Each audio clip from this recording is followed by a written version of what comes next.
Don Michele, Oratorio San Giusto, è sempre un piacere venire qua a trovarla, un sacco di giovani, un sacco di iniziative, certo. Però state preparando una straordinaria festa. Sì, allora siamo qui nel cortile dell'Oratorio, è appena finita la mattinata di estate ragazzi, si stanno muovendo 400 ragazzi delle elementari e delle medie con 70 animatori che li coordinano. Siamo contenti perché è stata una prima bella settimana di estate ragazzi, ma appunto siamo in vista della festa dell'Oratorio.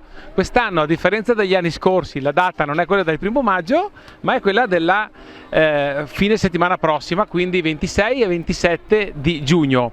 Ci vuole un motivo per far festa, non so se sei d'accordo con me. Certamente. Allora, il motivo è questo, che domenica Don Giovanni celebrerà la prima messa. Domani sarà ordinato sacerdote a Castello di Godego, fra 7 giorni celebrerà la prima messa con noi qui a San Giusto, e allora questo è il motivo più bello che abbiamo per far festa insieme.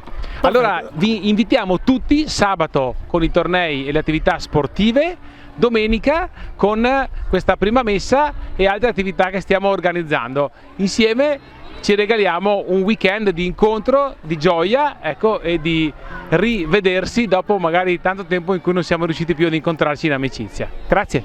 Grazie a lei Don, come sempre complimenti, e noi la seguiremo anche per le altre iniziative. Bene, vi aspettiamo.